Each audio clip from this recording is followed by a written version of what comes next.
इसको पता लगा हीरो ओनोडा 29 साल से गायब है। अब ये डिफेंड करने पहुंच चुके थे, तो इनका एक मेजर था जिसने आदेश दिया कि अब हम लोग गुरिल्ला वॉरफेयर करेंगे, चाहे कुछ भी हो जाए, कितने भी साल बीत जाए, हम में से कोई सरेंडर नहीं करेगा, कोई सुसाइड नहीं करेगा। इनको लोकल लोगों ने पर्चे पहुंचाए जिस पे लिखा था कि भाई वॉर खत्म हो चुका है, जापान सरेंडर कर चुका है। इन्होंने नहीं माना, इनको लगा अमेरिकी प्रोपेगेंडा है। लेकिन अब की बार हीरो का फिर दिमाग चला। अब ये सोचिए, जो सर्च पार्टी 29 साल में जिसको बाहर नहीं निकाल पाई, ये लड़के ने मेरे ख्याल से 3-4 दिन में ही उसके साथ एक कंफर्ट सेट कर लिया, बॉन्डिंग कर लिया। पर्ल हार्बर याद है आपको? मैं उस समय नहीं पैदा हुआ था। चलो, आपके जन्म के करीबन 2 साल बाद 1974, 2-2.5 महीने 1974 में आ जाते हैं हम। अच्छा, आपके जन्म के 2-3 साल बाद। वैसे मेरा जन्म 1874 में हुआ, आपको पता है कि नहीं? 100 साल के हम थे उस समय। देवराह बाबा से भी टक्कर देते थे। नहीं, देवराह बाबा वाज माय जूनियर। लेकिन 1974 में एक जापानी लड़का था, नोरियो सुजुकी नाम से, ड्रॉप आउट हो चुका था कॉलेज से, मतलब मस्ती मार रहा था लिटरली। उसको कहीं से सुनने में आया कि एक जापानी सोल्जर है जो वर्ल्ड वॉर 2 से लापता है। 1972 जैसा जागी 29 साल से बंदा 1945 में जब वर्ल्ड वॉर 2 खत्म हो गया था, तब से वो लापता था। मेरे ख्याल से अगस्त 15 को इनके एम्परर ने सरेंडर कर दिया था और सितंबर 2 को साइन हो गया था डिक्लेरेशन। ये डेट्स बड़ी रेलेवेंट हैं और ये हम आगे जिक्र करेंगे। तो इसने थोड़ा सा जिज्ञासा जागी, तो इसने पता करा। इसको सुनने में आया कोई एक सिपाही था, लेफ्टिनेंट था शायद, उसका नाम था हीरो ओनोडा। तो इसको पता लगा हीरो ओनोडा 29 साल से गायब है। और शायद 1945 के बाद 1959 में इसको मृत घोषित कर दिया था। अच्छा, अब 14 साल बाद इसको मृत घोषित किया था, जबकि मेरे ख्याल से 7 साल या कुछ ना कुछ स्टैंडर्डाइज्ड ईयर्स रहते होंगे। तो इसको जिज्ञासा जागी, इसने कहा यार मैं ढूंढूंगा, और तो कुछ कर नहीं रहा था, कॉलेज ड्रॉप आउट था, तो इसने कहा चलो मैं ढूंढने एडवेंचर। तो ये एडवेंचर पे निकले भाई साहब। अब हम आते हैं हीरो ओनोडा की कहानी पर।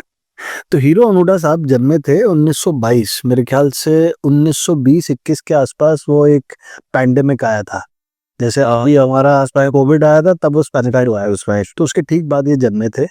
और वर्ल्ड वॉर 2 होते होते पर्ल हार्बर के बाद ना इनके यहाँ एक डिक्री सी हो गई थी कि जितने भी एबल बॉडीड पीपल है फ्रॉम 18 to 40 सब आर्मी। तो ये भाई साहब को मौका लगा और इनको भेजा गया पहले चाइना, और फिर उसके बाद इनकी फिलीपींस में पोस्टिंग हो गई। दिसंबर 1944 के आसपास अमेरिकन फोर्सेस फिलीपींस पहुंच गई, क्योंकि अब वो भी कूद पड़े थे। उनका सबसे पहला तो जापान को ही हराना था, क्योंकि पर्ल हार्बर हो चुका था। तो 1941 में पर्ल हार्बर हुआ था और ये लोग फिलीपींस पहुंचे दिसंबर 1944 के आसपास। और फिलीपींस को फिर डिफेंड करने के लिए इनकी पोस्टिंग, हमारे हीरो ओनोडा सान की पोस्टिंग, हमारे हीरो की पोस्टिंग लुबांग करके एक टापू था, वहां हो गई। अब लुबांग ऐसे था टापू कि उसके अंदर पॉपुलेशन बहुत ही कम थी और नॉर्थ की तरफ थी, बाकी सारा जंगल था। तो बड़ा आइसोलेटेड सा टापू था। ये लोग अंडमान टाइप्स आप कह सकते हैं, और निकोबार बोल लीजिए। हाँ, निकोबार। बिल्कुल ही आइसोलेशन था। अब ये डिफेंड करने पहुंच चुके थे, तो इनका एक मेजर था जिसने आदेश दिया कि अब हम लोग गुरिल्ला वॉरफेयर करेंगे, हम लोग डायरेक्ट अटैक नहीं करेंगे, छुप के रहेंगे, चाहे कुछ भी हो जाए, कितने भी साल बीत जाए, हम में से कोई सरेंडर नहीं करेगा, कोई सुसाइड नहीं करेगा, हम लड़ते रहेंगे। उसके कुछ समय बाद, मेरे ख्याल से 1945 के एंड में या शायद 1946 के एंड में, कुछ अमेरिकी सोल्जर्स उसी टापू पे पहुंचे और वो टैंक्स के साथ आए, तो इनको सबको खत्म ही लगभग कर दिया। तो ये जितने भी बचे कुछ सोल्जर्स थे इनके रेजिमेंट के, ये सारे के सारे माउंटेन्स में छुप गए, उस टापू पे जो माउंटेन्स थे। और इन्होंने एक प्लान बनाया कि हम लोग बचने के लिए 3-3 की टुकड़ियों में बट जाएंगे। ठीक है। अब वो 3-3 की टुकड़ियां छुप के रहेंगी और वो गुरिल्ला वॉरफेयर करती रहेंगी।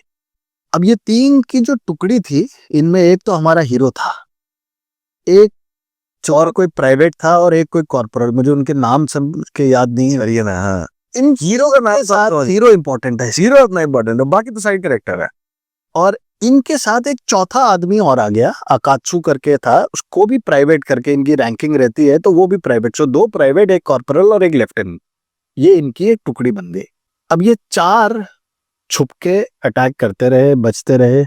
अब आप आ जाइए अगस्त 1945, अच्छा, जब नागासाकी और हिरोशिमा तबाह किए गए और 15 अगस्त को इनके टेम्पररी सरेंडर कर दिया। अब ये लोग तो उस टापू में थे, इनको कोई खबर नहीं लगी, ना फोन था, टेलीग्राम की सुविधा रही भी होगी तो भी वो पहुंचा नहीं, नहीं इंस्टाग्राम ना कुछ और था, कोई ग्राम नहीं था। नो इंस्टाग्राम है, ऐसे स्क्रॉल नहीं कर रहे थे वो, हैं? समय बीतता रहा और ये चार अपनी ही दुनिया में फंसे रहे। इनको लोकल लोगों ने पर्चे पहुंचाए जिस पर लिखा था कि भाई वॉर खत्म हो चुका है, जापान सरेंडर कर चुका है। इन्होंने नहीं माना, इनको लगा अमेरिकी प्रोपेगेंडा है, इनको किसी तरह से बाहर ल्योर करके लाएंगे, मार देंगे या प्रिजनर वॉर बना देंगे। जब इनके सामने वो पर्चा मिला था इन्हें लोकल्स वाला, अब आर्मी में थे तो हर चीज बहुत ध्यान से पढ़ते थे, तो इन्होंने जब पढ़ा उसके अंदर ऐसे मेंशन था बाय इंपीरियल ऑर्डर, ठीक है, राजा जी की तरफ से है। और इनका जो जनरल वो लिख रहा है उसमें, मैं खुद को ऑर्डर देता हूं। गलत जापानीज, गलत ग्रामेटिकल एरर बोल लीजिए, जो मर्जी बोला गलत लीजिए, जापानीज फेंक दिया। और सीधा दिमाग ठनका हीरो का। हीरो ने कहा ये फर्जीवाड़ा है कुछ, लेकिन हुआ ये था कि जो प्रिंटर था उसने मिस्टेक कर दी थी। इन्होंने सरेंडर नहीं करा, ना ही बाहर निकले। अब दिन साल पे साल बीतते रहे, इनका काम कैसे चल रहा था, लोकल जो वेजिटेशन थी या फिर लोगों का खाना लेकर थे, जंगल का खाते थे, फल फ्रूट खा लेते थे, वहां पे ट्रॉपिकल क्लाइमेट था तो फल फ्रूट बहुत होगी। और मेरे ख्याल से वहाँ केला बहुत उगता था उस टापू पे। होता क्या था, जितने भी गांव वाले थे वो लकड़ी काटने के लिए आते थे तो अपने साथ राइस ले आते थे और ये वो राइस सुलग के ले जाते थे। थोड़े टाइम तो लोकल्स एडजस्ट करते रहे, जब उन्हें ज्यादा दिक्कत हुई तो उन्होंने जाके कंप्लेंट करी इनकी, और फाइनली लोकल्स ने खुद ही बंदूक उठा ली जिसके खिलाफ, इनके खिलाफ, अपने बचाव के लिए। ये लोग सारे के सारे टुकड़ियों में बटे हुए थे, लेकिन वो पर्चा पढ़ के बाकी टुकड़ियों ने सरेंडर कर दिया, बस ये इकलौती टुकड़ी थी जो रह गई थी। 3 लोगों की, 4 लोगों की। अच्छा, एक वो जो चौथा अकात्सु करके प्राइवेट एक और आया था इनके पास। अच्छा, अकात्सु हमेशा डाउट में रहा और अकात्सु ने 2-3 बार भागने की भी कोशिश करी, लेकिन फिर वो इनमें से कोई ना कोई जाके उसे घेर लेता था, तो बस उसको पकड़ लाते थे, तू कब भाग रहा है, इधर आ। अब आप आ जाइए सितंबर 1949 के आसपास, अकात्सु फाइनली भाग गया और उसके करीबन करीबन 5-6 महीने बाद इन्हें एक पर्चा मिला अकात्सु की हैंडराइटिंग में, जिसमें लिखा था कि मैंने सरेंडर कर दिया है, हम वॉर हार गए हैं, बाहर आ जाओ, तुम भी मान जाओ। लेकिन हाँ ये कह के नहीं, हीरो का दिमाग, वो पढ़ते पढ़ते एकदम से ऊपर नजर गई और आवाज आई, एक लड़ाकू विमान घूम रहा था। हीरो की फिर बत्ती जली। हीरो ने कहा नहीं, ये हमें फिर से ल्योर करना चाह रहे हैं, हम सरेंडर नहीं करेंगे।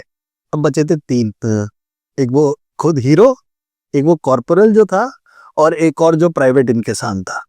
अब ये 3 बचे थे।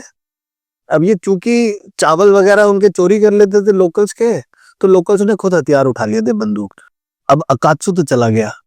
अब आप आ जाइए करीबन करीबन 1-1.5 साल बाद, 1952 का साल था। अब की बार ऊपर से प्लेन से लीफलेट्स गिराए गए, उसमें साथ में कुछ पिक्चर्स थे, इनकी फैमिलीज के लेटर्स थे।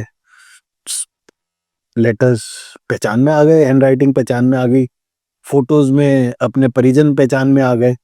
लेकिन किस हीरो अब की बार हीरो का फिर दिमाग चला। उसने देखा कि बाकी दोनों के जो परिवार वाले हैं और इसके जो परिवार वाले हैं वो तो वही हैं, लेकिन पीछे घर कोई और है।